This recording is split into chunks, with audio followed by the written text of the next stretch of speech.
हिंद की शान है उर्दू, इश्क की जुबान है उर्दू। हिंद की शान है उर्दू, इश्क की जुबान है उर्दू। जिसने अदब दिया, जिसने अदब दिया, आदाब दिया, वो शीरी जुबान है उर्दू। क्या हिंद बात की शान है उर्दू, नहीं कहीं बाहर से आई, शमा इसी वतन की है, इसी वतन क्या की बात सदा है उर्दू। हिंद की शान है उर्दू।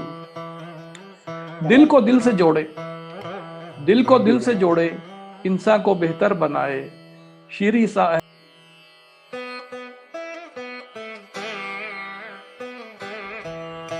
सलीके से हवाओं में जो खुशबू घोल सकते हैं, अभी कुछ लोग बाकी हैं जो उर्दू बोल सकते हैं।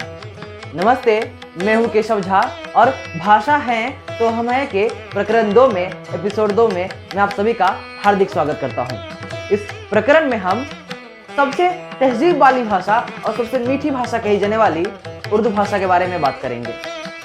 दोस्तों, उर्दू भाषा पर बात करने के लिए आज हमारे साथ बहुत ही खास मेहमान जुड़ रहे हैं, जिनका नाम है महेश बजाज उर्फ अंजुम।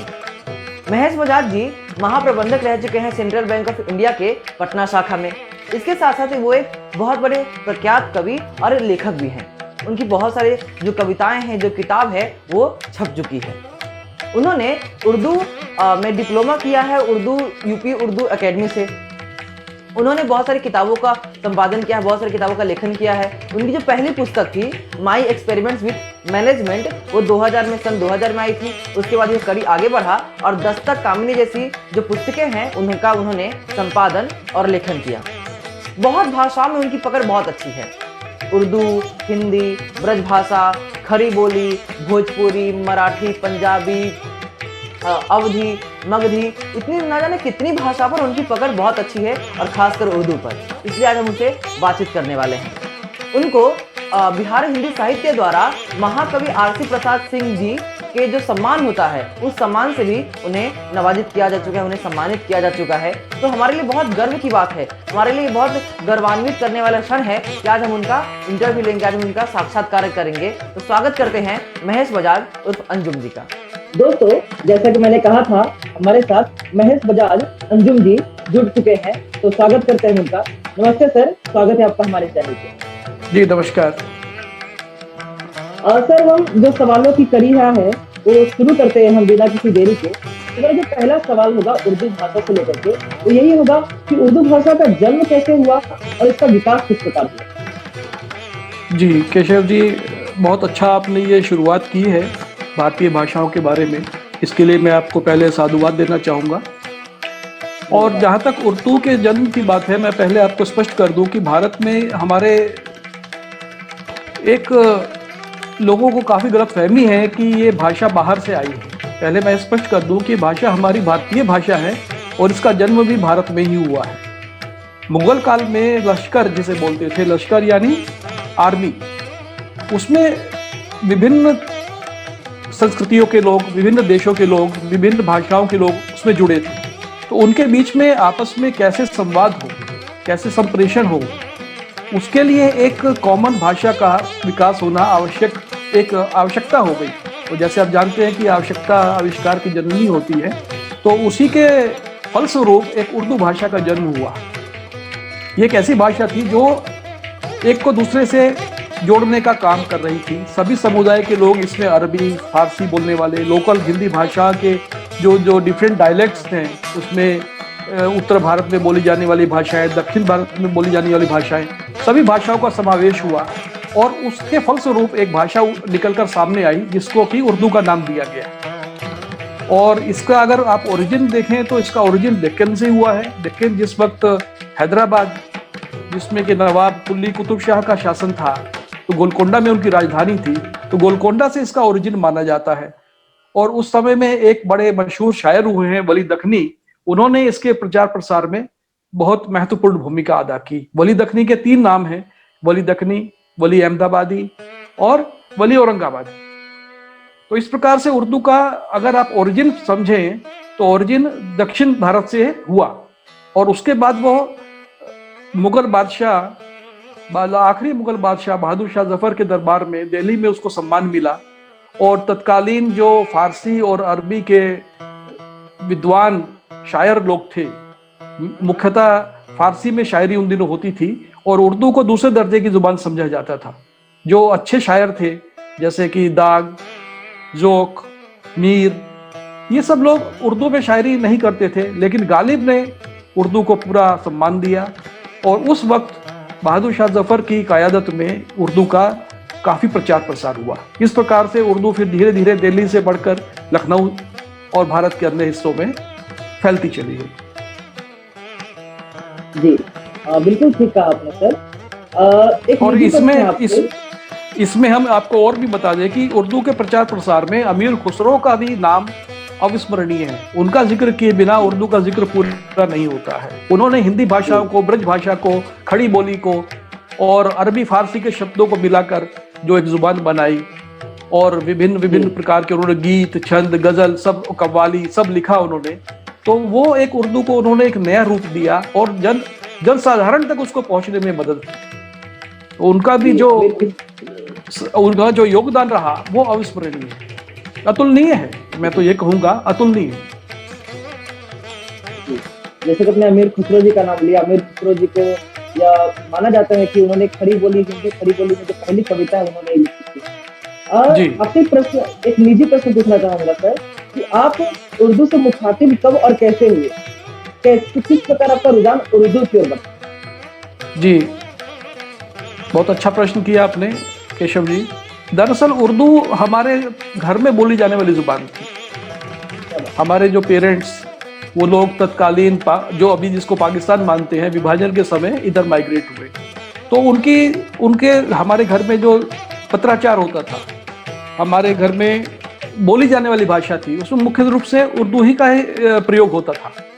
और बचपन से हमारे पिताजी की इच्छा थी कि हम उर्दू सीखें, लेकिन उत्तर प्रदेश में हिंदी भाषा में हमने पढ़ना शुरू किया तो पढ़ते गए, लेकिन बाद में आकर फिर हमने इसमें अपनी रुचि को और जब समय मिला तो उसको और गहराया, उसमें मेहनत की और बाद में फलस्वरूप लखनऊ में मैंने 2017 में एक यूपी उर्दू एकेडमी से डिप्लोमा भी हासिल किया। क्या बात है।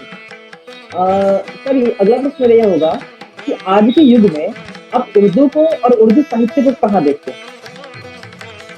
देखिए, उर्दू को समझने के लिए पहले आप ये समझ लें कि उर्दू, जैसे मैंने पहले भी कहा, ये हमारी भारतीय भाषा है और इसको हिंदी से अलग नहीं किया जा सकता। हिंदी उर्दू दोनों को दो बहनें मानी जाती हैं।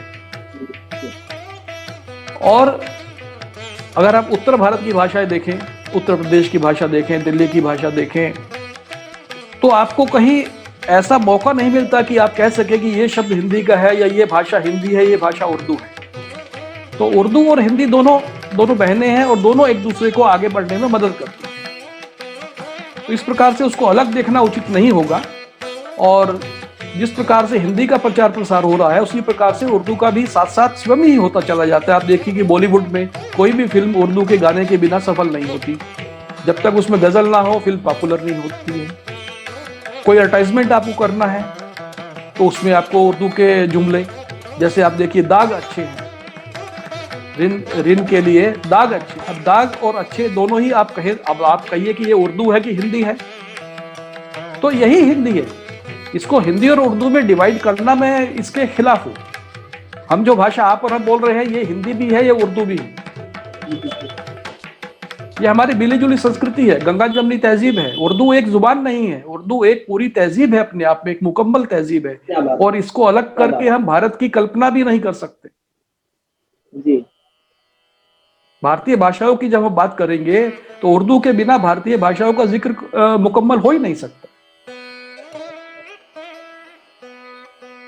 बिल्कुल सर, बिल्कुल ठीक कहा आपने। तो क्या यही एक वो है कि क्योंकि हिंदी को उर्दू को हम हिंदी से अलग नहीं मानते हैं, तो जो श्रेय उर्दू को मिलना चाहिए था वो श्रेय उर्दू को नहीं मिल पाता है। जैसा कि आपने कहा, बहुत सारे गानों में भी उर्दू का जिक्र होता है, लेकिन हम कहते हैं ये तो हिंदी गाना है। शायद हमें वो फर्क नहीं पता कि उर्दू क्या होती है। वही तो हमने कहा, जी वही हमने आपसे कहा कि हिंदी उर्दू को अलग कर भी नहीं सकते आप जी। ये मिला जुला, हमारी मिली जुली संस्कृति है। आप गाना हिंदी फिल्म है, उसमें गाने उर्दू के हैं। अब मुगले आजम हिंदी फिल्म है कि उर्दू फिल्म है? आज तक मुगले आजम को कोई आदमी उर्दू फिल्म नहीं कहता है। मुगले आजम वही हिंदी कह फिल्म रहा है, था। पाकीज़ा जी, हिंदी फिल्म है। इस बिल्कुल प्रकार से उमराव जान भी हिंदी फिल्म है, लेकिन उसके अंदर आप देखिए संवाद, उनकी गजल, उनके गीत, उनका जो बैकग्राउंड है, परिवेश है, वो सब उर्दू है। अगर आप टेक्निकली जाएं तो ये एक ऐसा जी, ऐसा विषय है जिसको हमें सामाजिक दृष्टिकोण से देखना होगा। ये केवल एकेडमिक टेक्निकलिटीज में इस इश्यू में फंसना नहीं चाहिए। सामाजिक दृष्टिकोण से अगर आप देखें तो हिंदी उर्दू कोई अलग नहीं है, ये एक दूसरे की पूरक है, और दोनों का जी, विकास सह अस्तित्व के साथ दोनों का विकास संभव है। हिंदी का भी विकास हो रहा है, हिंदी में नए नए शब्दों का आविष्कार हो रहा है, हिंदी का प्रचार प्रसार हो रहा है। भारत सरकार की ओर से राजभाषा, हमारी सरकारी उपक्रमों की, सरकारी विभागों की राजभाषा हिंदी है, हिंदी का खूब प्रचार प्रसार हो रहा है। लेकिन साथ ही साथ उर्दू को भी अपना दर्जा हासिल है, बहुत सारे राज्यों में उर्दू द्वितीय भाषा है, तो उर्दू का भी प्रचार प्रसार हो रहा है, दोनों का हो रहा है। लेकिन ये जरूर है कि उर्दू के साथ चूंकि एक अड़चन ये आ गई कि उसको रोजगार उन्मुख नहीं किया जा सका, एम्प्लॉयमेंट के साथ उर्दू को नहीं जोड़ा जा सका, इसलिए उसके विकास में उस तेजी से गति नहीं आई जितनी कि अन्य भाषाओं में या हिंदी में जितनी आ पाई, क्योंकि हिंदी बहुत सारे राज्यों में राजभाषा का रूप ले चुकी है। जी, बिल्कुल ठीक कहा आपने सर कि बहुत सारे रोजगार होते हैं, उसमें ये लिखा होता है कि आपको अंग्रेजी आना चाहिए या फिर हिंदी आना चाहिए, लेकिन कहीं ये नहीं लिखा होता कि आपको उर्दू आना चाहिए। जी हाँ, बिल्कुल जी हाँ, सही वही है। एक जी सर मेरा अगला प्रश्न ये होगा कि बहुत सारे लोगों की ये अवधारणा है, बहुत सारे लोग मानते हैं कि जो उर्दू भाषा है एक विशिष्ट धर्म की भाषा है, एक विशिष्ट समुदाय की भाषा है, तो इस पर आपका क्या कहना है? जी नहीं, जैसे कि हमने अभी तक जितना भी संवाद आपके साथ किया उसमें उसी को आगे बढ़ाते हुए मैं कहूँगा कि हिंदी और उर्दू, ये इन दोनों में से कोई भी इसको समाज में या किसी समुदाय में आप बांट नहीं सकते हैं। ये सबकी भाषा है, उर्दू भी सबकी भाषा है, हम सब हिंदुस्तानियों की भाषा उर्दू है, ये हमारे देश में जन्मी है, और ये कहना सर्वथा अनुचित है कि ये किसी वर्ग विशेष या समुदाय की भाषा है। हमारे बुजुर्गों ने उर्दू में ही लिखना पढ़ना शुरू किया, उत्तर प्रदेश में और आगरा और अवध में ये सरकारी जुबान थी। बहादुर शाह जफर के टाइम पर पूरे भारत की भाषा थी, सरकारी कामकाज इसी में होता था। तो अब सरकारी कामकाज में सभी वर्ग के लोग उसमें शामिल होते, सभी धर्मों के लोग शामिल होते। आज भी है, आज भी सभी धर्म के लोग, सभी भाषाओं के लोग उर्दू में शायरी कर रहे हैं। उर्दू के विकास में सभी धर्म के लोगों का सहयोग है।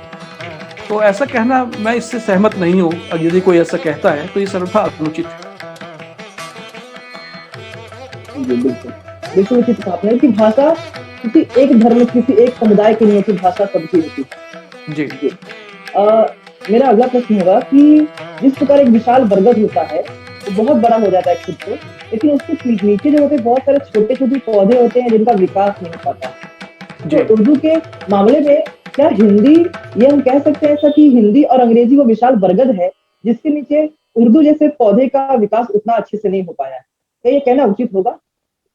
देखिए, इसको आप इस प्रकार से देख सकते हैं कि भारत के विभाजन के बाद उर्दू का विकास उतना नहीं हुआ जितना कि अन्य भाषाओं, हिंदी का हुआ या इंग्लिश का कुछ विशेष कारणों से हुआ, क्योंकि इंग्लिश के साथ रोजगार जुड़ा है और हिंदी को सरकारी प्राश्रय प्राप्त है, राजभाषा का दर्जा है, तो उर्दू का उतना विकास नहीं हो पाया। विभाजन के समय ये भी एक मुद्दा था कि उर्दू पाकिस्तान की भाषा बन गई और हिंदी हिंदुस्तान की भाषा बन गई, तो थोड़ा सेटबैक हुआ उर्दू भाषा को, ये बात मानने की है।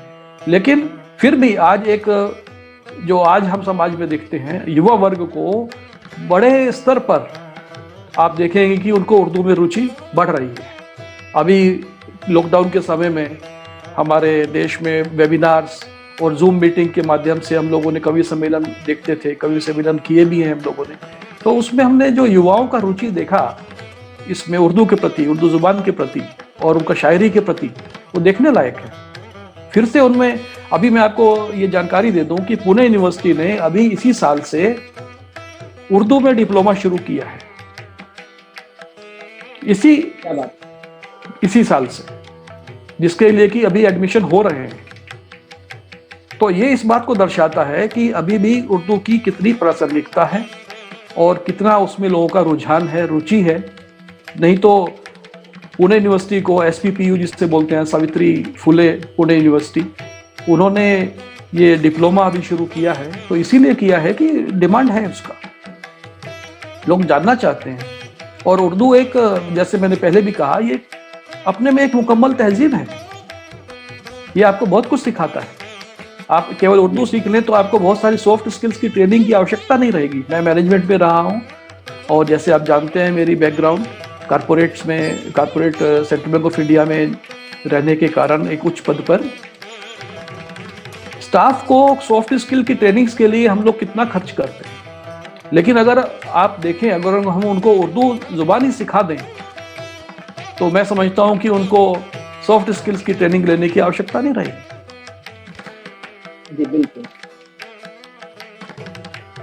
ये उनके आचार व्यवहार को भी प्रभावित करेगी, उनके एटिकेट्स की, उनकी कस्टमर डीलिंग में हर चीज को प्रभावित करती है, क्योंकि एक अलग एक बहुत खूबसूरत तहजीब है उर्दू जिसका नाम है। इसके लिए मैं आपको, आपने इतने प्रश्न किए उर्दू के बारे में, यदि आप चाहें तो मैं आपको एक कविता जो मैंने उर्दू के लिए लिखी थी। मैं आपको कहने वाला था ये बहुत पसंदीदा कविता है उर्दू वाली जी।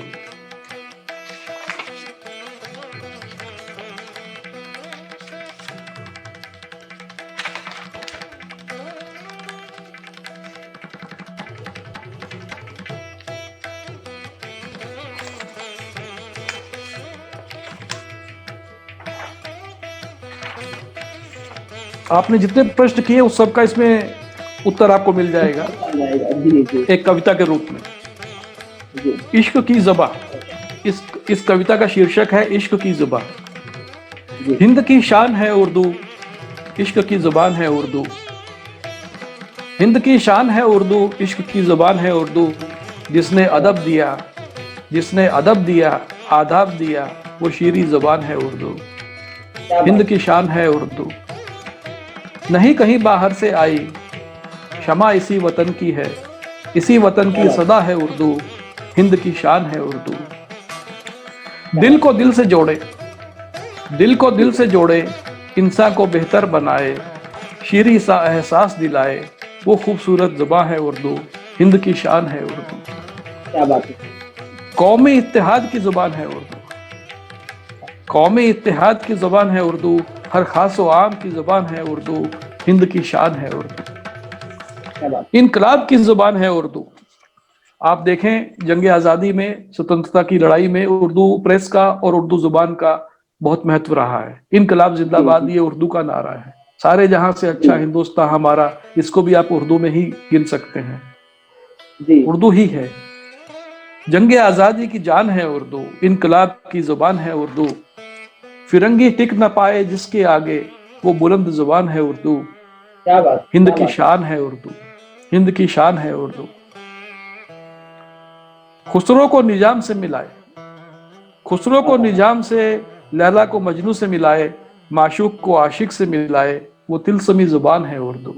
हिंद की शान है उर्दू। इश्क में खुदा से मिलाए, आखिरी लाइनें हैं। इश्क में खुदा से मिलाए, दुश्मन को भी दोस्त बनाए, लब चूमने को जी चाहे। इश्क में खुदा से मिलाए, दुश्मन को भी दोस्त बनाए, लब चूमने को जी चाहे, वो खूबसूरत ज़बां है उर्दू। हिंद की शान है उर्दू, हिंद की शान है उर्दू। इश्क की ज़ुबान है उर्दू। तो ये उर्दू की तारीफ है एक कविता के रूप में। तो इससे आपको उर्दू के का जो महत्व है वो स्पष्ट होता है। जी बिल्कुल बिल्कुल बिल्कुल। बहुत सुंदर कविता सुनाया आपने, क्योंकि एक समा सा बना दिया आपने सर। और सर जो अगला प्रश्न था, जो पिछला प्रश्न था, उसमें जो आपने उत्तर दिए हैं उसी से जुड़ा हुआ प्रश्न पूछना चाहता हूँ कि क्या उर्दू मात्र शायरों की भाषा बनकर रह गई? उर्दू जी नहीं, शायरों की भाषा बनकर रह गई है क्या? ऐसा होगा, संभव है ऐसा कि आगे चलकर हम ये देखें कि लोग ये कहें कि ये अंग्रेजी में फिल्म आ रही है, ये हिंदी में फिल्म आ रही है, ऐसा लोग ये भी कहें कि ये उर्दू में फिल्म आ रही है। तो क्या ये संभव होगा अक्सर? देखिए, ये उर्दू में फिल्म आ रही है, उर्दू में तो फिल्म पहले से आ रही है। जैसे मैंने आपको जिक्र किया, मुगल आजम, पाकीज़ा, उमराव जान, एक आप लंबी फहरिस्त है। अब आप उसको उर्दू नहीं कहते हैं, हिंदी कहते हैं। फिल्म का नाम हिंदी है लेकिन अंदर उर्दू है। चूंकि हिंदी उर्दू को हम अलग मानते नहीं हैं, इसलिए अलग से उर्दू आ जाएगा ऐसा कुछ इसकी आवश्यकता ही मैं समझता नहीं हूँ। और क्योंकि ऑलरेडी ये तो पहले से ही हम लोग उसी दिशा में कार्यरत हैं, पहले से उसमें काम हो ही रहा है।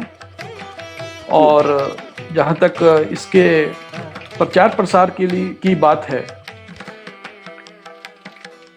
उसके लिए अभी कुछ राज्यों में इसको, जैसे बिहार प्रदेश में उर्दू को थोड़ा और प्रोत्साहन मिल रहा है। दक्षिण में भी, हैदराबाद वगैरह में भी कुछ उर्दू को प्रोत्साहन मिलता है। उत्तर प्रदेश में भी प्रोत्साहन है। तो ऐसे, और सबसे बड़ा प्रोत्साहन आपको मिलता है, किसी भी भाषा को मिलता है जनसाधारण से। जब तक जनसाधारण का स्नेह उर्दू के साथ है, हमारी हिंदी जुबान के साथ जुड़ा हुआ है, तो हम ये मानकर चलें कि उर्दू का विकास निश्चित है। ऐसा समय अलग से आने वाला नहीं है। जो आपने कहा समय ऐसा आएगा कि उर्दू फिल्म होगी, ये तो पहले से ही है। इसमें कोई समय आने की प्रतीक्षा करने की आवश्यकता नहीं है।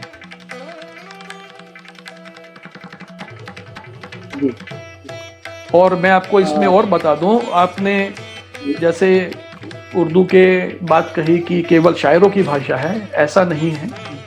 उर्दू एक आम, मैंने इस कविता के माध्यम से भी आपको बताना चाहे, आम बोलचाल की भाषा है। जब तक आप उर्दू के शब्द इस्तेमाल नहीं करते हैं, आप जनसाधारण तक पहुंच ही नहीं पाते हैं। चाहे वो राजनीतिक इलेक्शन हो, चाहे किसी सिनेमा का प्रचार हो, कमर्शियल वर्ल्ड में किसी प्रोडक्ट का प्रचार प्रसार हो, जब तक आप उसमें स्थानीय भाषाएं और उर्दू के शब्दों का इस्तेमाल नहीं करते हैं, आप जनसाधारण से जुड़ नहीं पाते हैं। आप गीत देखिए, ऐ मेरे प्यारे वतन, ऐ मेरे प्यारे वतन तुझ पे जा कुर्बान। इसको कौन कहेगा कि ये हिंदी है कि उर्दू है? आज तक हमने कभी इसके ऊपर सवाल नहीं उठाया कि ये उर्दू है कि हिंदी है। सारे जहां से अच्छा हिंदुस्तान हमारा, हम बुलबुलें हैं इसकी। ये हिंदी है, बचपन से हम इसको हिंदी मानकर ही पढ़ रहे हैं। स्कूल में हमने इसको हिंदी मानकर ही पढ़ा है। वही हिंदी है, वही उर्दू है। इसको अलग मत कीजिए, जुदा मत कीजिए। मेरा यही आपसे कहना है। वही हमारा सबसे बड़ा प्रेम है भाषा के प्रति। अगर हम भाषाओं को धर्मों में बांट दें, समुदायों में बांट दें, तो यह भाषाओं के साथ अन्याय होगा। हमारी अपनी जो विरासत है उसके साथ अन्याय होगा। सर, अगला प्रश्न मेरा ये होगा कि अरबी और फारसी से हटकर उर्दू की स्वतंत्र आभा किस प्रकार की? देखिए, उर्दू को स्वतंत्र करने की बात जो है, ये भी एक कुछ विचित्र सी बात लगती है। क्योंकि कोई भी भाषा दूसरी भाषाओं के शब्द को लेकर के ही समृद्ध होती है। आज अगर आप इंग्लिश की भाषा करें, इंग्लिश की भाषा को देखें, तो इंग्लिश भाषा के माध्यम से ब्रिटिशर्स ने पूरे विश्व में राज्य किया। और उन्होंने जगह जगह, जहां जहां पर भी उनका साम्राज्य रहा, वहां के स्थानीय शब्दों को उन्होंने ग्रहण किया। इस साल भी उन्होंने भारत का आत्मनिर्भर शब्द को ऑक्सफोर्ड में लिया गया, उसको इंक्लूड किया उन्होंने। तो इंग्लिश भाषा इतनी समृद्ध हुई क्योंकि उसके अंदर स्पेनिश, जर्मन, हिंदी, उर्दू और अन्य लैटिन, सब दुनिया भर के सब तरह के हर क्षेत्र से उन्होंने अपनी भाषा को समृद्ध किया। और उर्दू का जो उद्गम हुआ है उससे पहले, जैसे मैंने शुरू में जिक्र किया कि पहले केवल फारसी में सरकारी कामकाज होता था, फारसी में ही शायरी होती थी। मिर्जा गालिब का जितना काम उर्दू में है, उर्दू में मात्र 25% है। 75% उनका कार्य जो है फारसी में है। उन्होंने एक शेर में कहा भी है कि उर्दू तो मेरा छोटा सा एक काम है, बाकी अगर आपको मुझे ठीक से गालिब को समझना है किसी ने, तो उनको फारसी का उनका किया हुआ जो काम है उसको समझना पड़ेगा जी। तो फारसी के उस वातावरण से उस वक्त के जो हमारे शायर थे, उस वक्त के जो बुद्धिजीवी थे, सरकारी ओहदे पर विराजमान लोग थे, उन लोगों ने स्थानीय भाषाओं को, हिंदी को उसमें मिलाकर, हमारी खड़ी बोली को मिलाकर, हमारी स्थानीय भाषाओं को मिलाकर जनसाधारण तक पहुंचने के लिए एक नई भाषा का विकास हुआ, उर्दू। तो अब इसमें से फारसी को अलग करना ये एक काल्पनिक प्रश्न है। ये इस प्रकार से ही होगा कि जैसे आज हम बच्चे बड़े हो गए, हम अपने अंदर से अपने बुजुर्गों की क्वालिटी को क्या निकाल पाएंगे, संभव नहीं, क्योंकि वो हमें एनरिच करते हैं, वही हमारी पहचान है। जी बिल्कुल ठीक है सर। और एक प्रश्न है सर कि हम आम नागरिक होने के नाते उर्दू के विकास और प्रचार प्रसार में किस प्रकार सहयोग कर सकते हैं? जी बिल्कुल सही बात, बहुत अच्छा प्रश्न किया आपने। पहली बात तो यह है कि हम अपने मन से ये बात निकाल दें कि उर्दू कोई विदेशी भाषा है या ये किसी अन्य समुदाय की भाषा है। जैसे ही हम ये प्रश्न अपने दिमाग में, अपने मस्तिष्क में क्लियर हो जाएंगे, स्पष्ट हो जाएगा, और हम ये मानने लगेंगे कि ये हमारी अपनी ही भाषा है, तो वही एक सबसे बड़ा योगदान होगा। और ये इतना सरल है करना, इसके लिए कोई आपको मेहनत नहीं करनी पड़ेगी। सिर्फ अपने मानसिकता में छोटा सा परिवर्तन या स्पष्टता लानी होगी कि उर्दू भी हमारी उसी प्रकार से हमारी भाषा है जिस प्रकार से हम हिंदी को मानते हैं, और इन दोनों को जुदा करना संभव नहीं है। मैं आपको इसमें एक जिक्र कर दूं, उर्दू नाटक, आपने अदरक के पंजे का नाम जरूर सुना होगा। अदरक के पंजे जो उर्दू नाटक था, इसको 1965 से लेकर 2001 तक इतनी बार दिखाया गया कि ये longest running one man show हो गया। गिनीज बुक ने 1984 में इसको longest running one man show का नाम दिया गया है। ये उर्दू के ही नाटक को ये शर्फ हासिल है, यानी गौरव उसको प्राप्त है। जी तो इससे आप अंदाजा लगाइए कि उर्दू और हिंदी को अलग करना कितना अनुचित होगा, और उर्दू की लोकप्रियता कितनी है, और आम नागरिक उससे कितना जुड़ा हुआ है। जी आम नागरिक के सहयोग से ही इतना विकास हो रहा है, और उसी कारण से आज आप और हम इसके ऊपर चर्चा कर रहे हैं। और इसमें आप जो सहयोग कर रहे हैं, इसके लिए मैं आपको भी बहुत बहुत पुनः साधुवाद देता हूं कि आपका जो ये कदम है, ये भी उसी दिशा में उठाया हुआ एक सकारात्मक कदम है। और मैं आपको बहुत बहुत शुभकामनाएं देता हूं कि आने वाले समय में आप इस प्रकार के कार्यक्रम करते रहें और उर्दू भाषा के और हिंदी भाषा के विकास के लिए सहयोग करते रहें। जी बिल्कुल, आप लोग की कृपा है सर।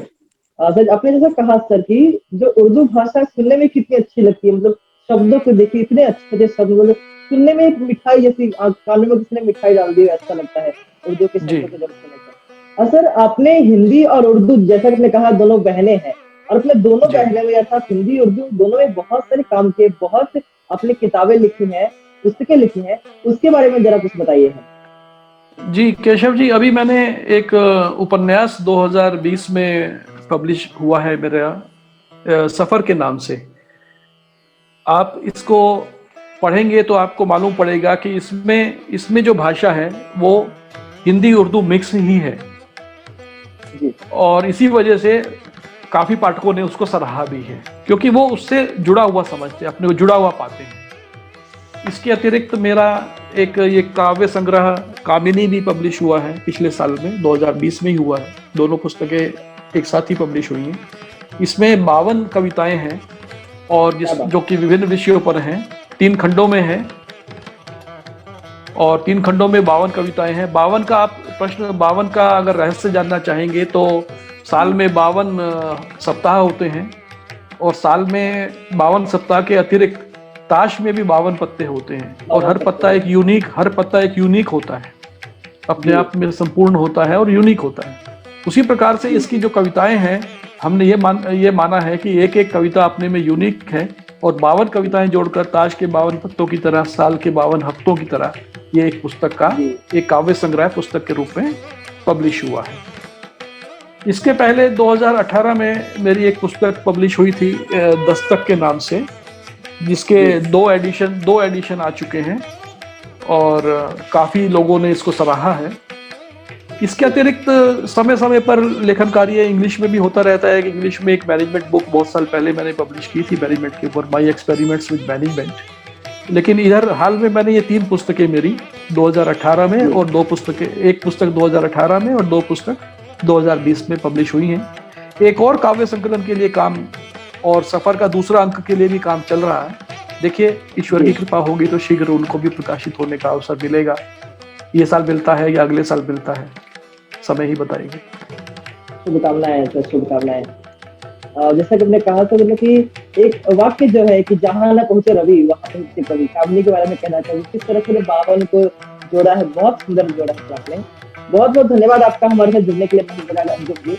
हम आपका भी बहुत ही बहुत तो दोस्तों ये थे हमारे साथ महेश बजाज उर्फ अंजुम जी। उम्मीद करता हूं कि यह जो श्रृंखला थी, यह जो साक्षात्कार था आपको अच्छा लगा होगा। आपको बहुत सारी उर्दू भाषा के बारे में ऐसी चीजें मालूम पड़ी होंगी जो शायद इससे पहले आपको पता नहीं थी।